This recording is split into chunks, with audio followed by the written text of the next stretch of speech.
Hi guys, my name is Nikki and today I'm going to be showing you how to make my favorite chocolate chip cookies. So we're going to put the recipe down somewhere in our comments so you can follow along if you want to, or you can just watch. Either way, it's great. So I'm going to start off with my dry ingredients. So I have baking soda, cornstarch, salt, and flour. So I need 2 cups of flour. Should have taken that a little earlier. That's alright. So here's 1 cup. And I'm just shaking it, getting it nice and level. So 2 cups of flour and 2 tablespoons of flour. So there was 2 cups, and then 1 tablespoon, 2 tablespoons. And there is something you need to do before you start cooking. That is wash your hands. So I did that before this. Went ahead and washed my hands, got them nice and clean. You don't want all your germs in your cookies. The next thing I need is the baking soda. And I need 1 teaspoon. So I'm just going to measure out 1 teaspoon. Woo, that was way more than a teaspoon. And my trash can's just right here, so I'm just going to scrape that off into it. And a little extra. So there we go. 1 teaspoon of baking soda. And then 2 teaspoons of cornstarch. Here we go. I'm just gonna, so 1 and 2. 2 teaspoons of cornstarch. And then I need about 2 teaspoons of salt. And I have sea salt. You can use kosher salt, regular iodized salt, whatever you have hanging around. So, here we go.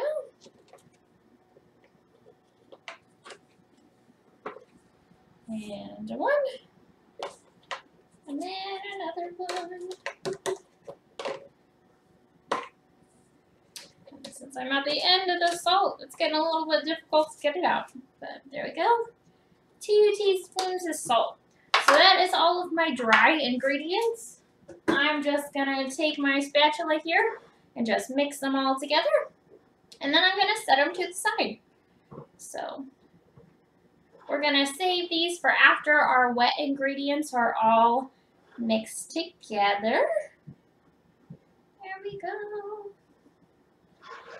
And just mixing them beforehand kind of helps make sure they're going to be really incorporated into your cookie evenly.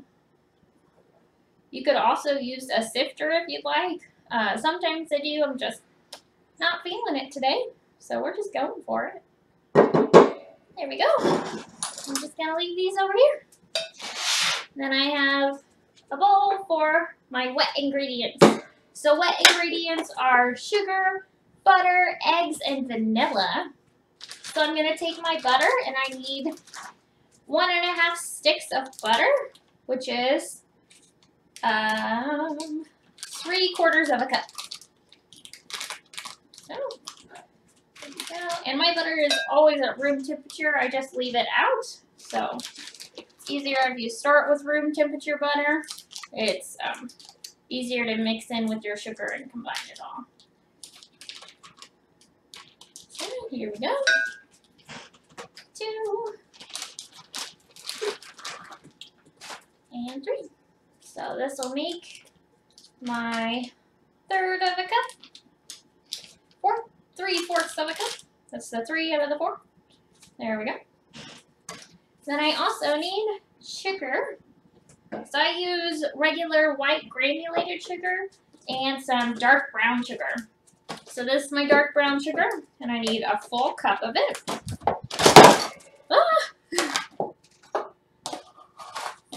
There we go. And I don't pat it down or anything. I'm just going to scrape it off.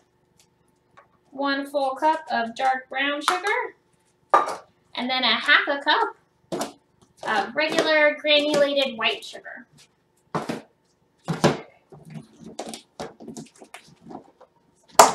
So, regular granulated white sugar. And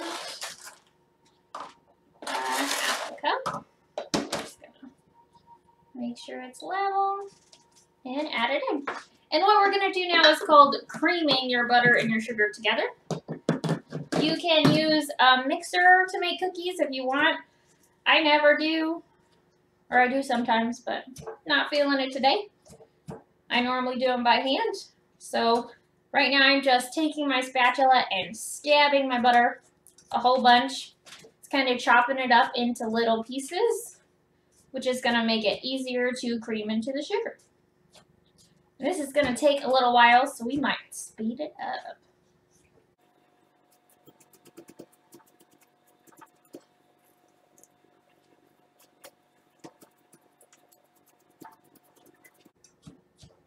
Alright, so now that my butter is in a bunch of little chunks, I'm just going to start squishing it into the sugar.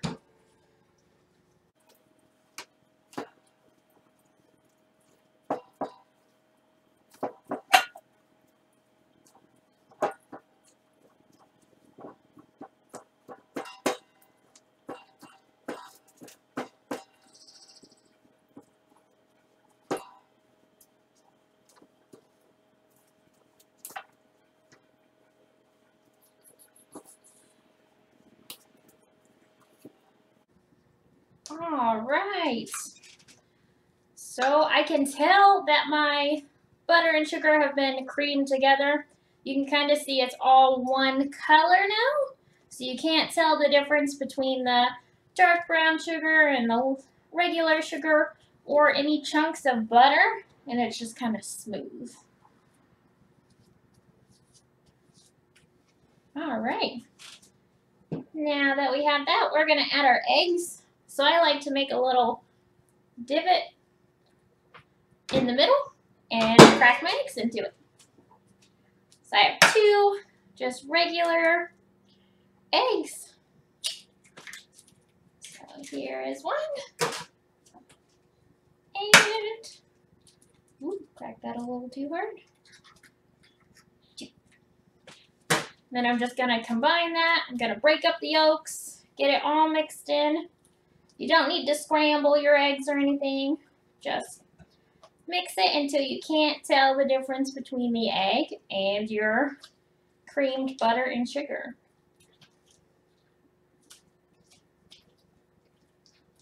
And it sounds really goopy.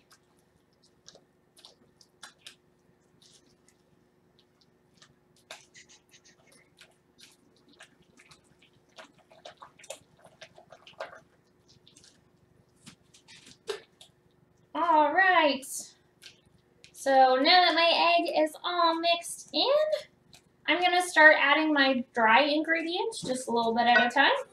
I'm just going to scoop a little bit, sprinkle it in, and start stirring.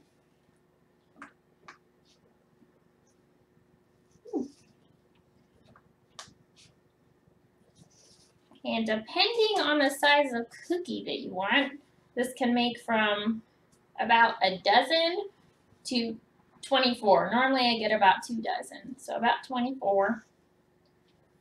But I like to make a little smaller cookie. If you do really big cookies, you get about 12.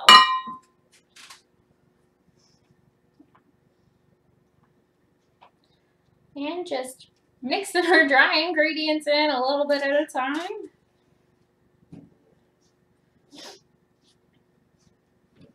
And you're just going to add all the rest of this in here.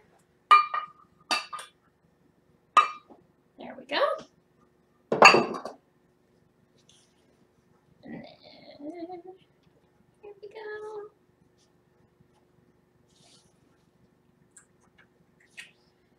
And when you're doing this by hand, it does take a little bit longer, but I don't always like to get my mixer out of the counter or the cabinet and plug it in and deal with all the cleanup afterwards, so I just do it by hand. And you don't want to over mix these. You want to just mix until your dry ingredients are combined in. So once you see that it's not, you can kind of see right now it's a little coated in our ingredients still. So we're going to mix until you don't see that powder anymore.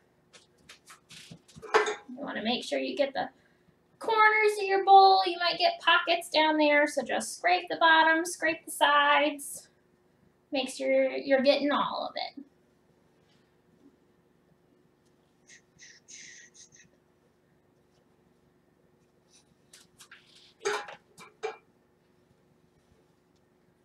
All right. Well, there was one of those pockets. I'll just kind of push that in there. It's all right. Okay. So now that there's no longer that white coating on our dough, I'm going to add my vanilla. And got to shake it up first. I use about a tablespoon of vanilla, maybe a little bit more. I have this handy dandy little measuring cup. It's real cute. So I'm just going to measure at eye level. And then add our vanilla right in. And give it a good mix again.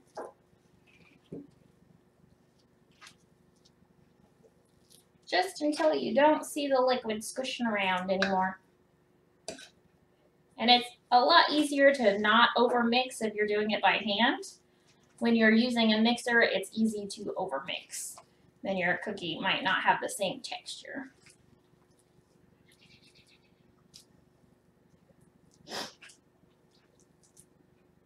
All right, so there we go.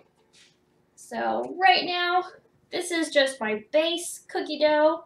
I could add M&Ms or chocolate chips or anything I wanted to it. But since Jake, my husband, doesn't like chocolate, I actually take a little bit of this out and make him his own cookies. So it's basically like a dark brown sugar cookie without the chocolate. Because he's a little different. Doesn't like a good chocolate chip cookie. That's all right. I still like him.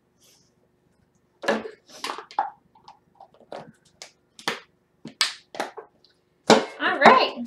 So now that I have that little bit taken out, I'm going to add in my chocolate. And I just have these semi-sweet chocolate morsels. I'm going to add them in by the cup. And I normally just eyeball this. I like a lot of chocolate chips in my cookies. But if you don't like a lot of chocolate, you don't have to add a lot. That's all right. So I have 1 cup in. I think I'm going to add about another, maybe about another half a cup.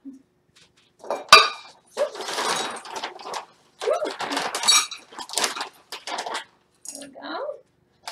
Like that's good because that's all we have.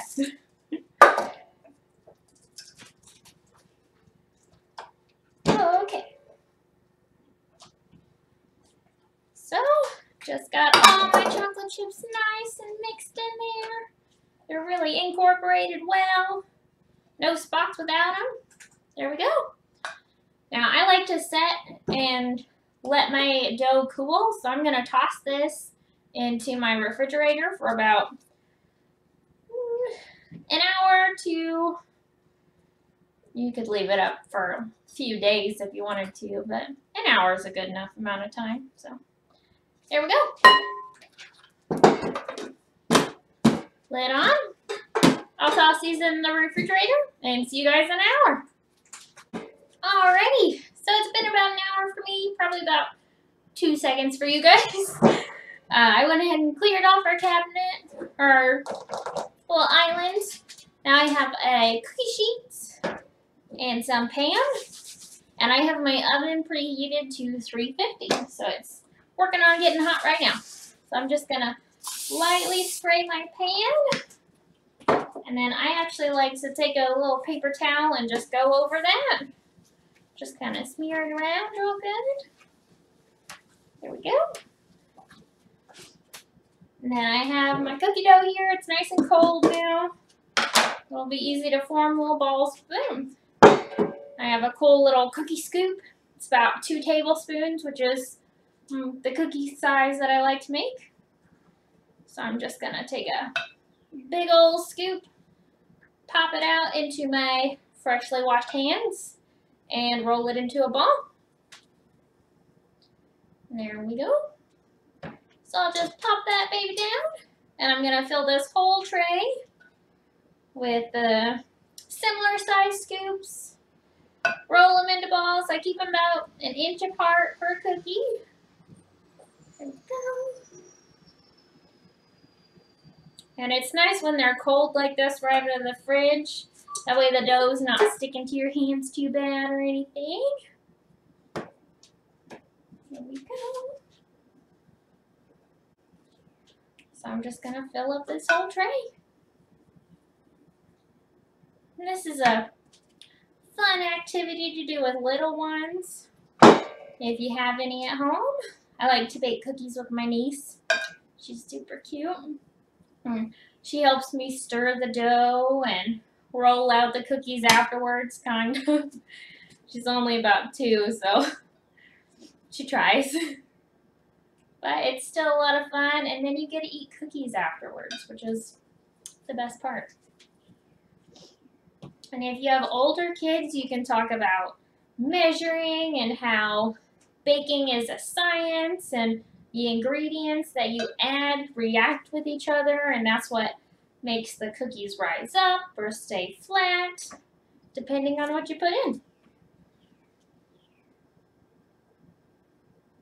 All right.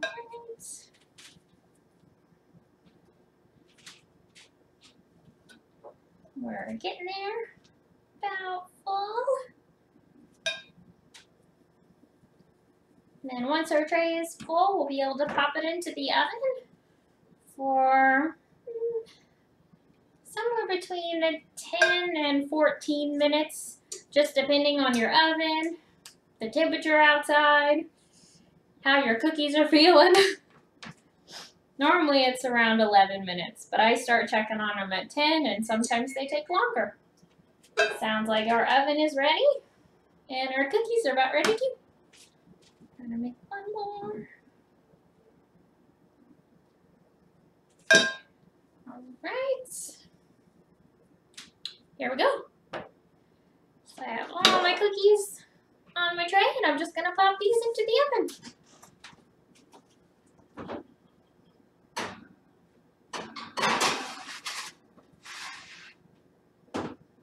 I'm gonna set a timer for about 10 minutes. There we go.